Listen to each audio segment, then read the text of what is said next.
Et parfois le plus beau cadeau que l'on peut offrir, c'est un toit à ceux qui n'en ont pas. 8 personnes sans abri à Blois sont désormais locataires de petits appartements au cœur d'une maison de ville. La rue les a abîmés. Aujourd'hui, ils peuvent profiter de leur petit cocon, leur espace d'intimité, de dignité.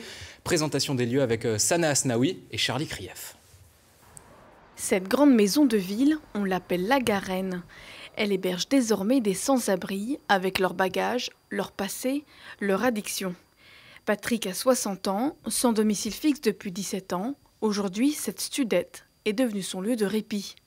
Il peut se préparer un repas chaud, dormir dans un vrai lit et se soigner. Je me repose. Parce que j'ai des problèmes. On m'a mis ici parce que j'ai des problèmes de santé. Et donc j'en profite, quoi. Vous récupérez en fait. C'est ça. Ouais, parce que la rue, ça use. Je rigole, mais c'est fatigant de vivre dans la rue. C'est pas facile. Il y a les agressions, l'alcool, les vols. Il y a plein de choses, quoi. Depuis qu'il a emménagé, Patrick consomme à présent 2 fois moins d'alcool. Comme pour ce locataire, les 7 autres résidents bénéficient de l'accompagnement d'un éducateur et d'une infirmière présents au quotidien.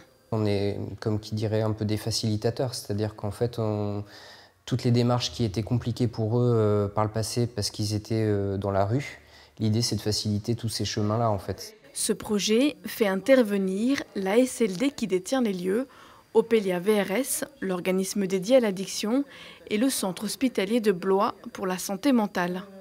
Pour ces organismes, le public à atteindre est celui qui n'appelle plus le 115. Les personnes peuvent y rester en fait sans limitation de durée. En fait, le projet c'est pas forcément qu'elles aillent vivre dans une autre structure ou dans un logement indépendant. Bien sûr, si c'est leur souhait, si c'est leur projet, c'est ce qu'on travaillera avec elles, mais c'est pas effectivement l'objectif premier. Merci. Ce projet reste expérimental pour 4 ans, mais la SLD espère qu'il sera pérennisé dès l'année prochaine.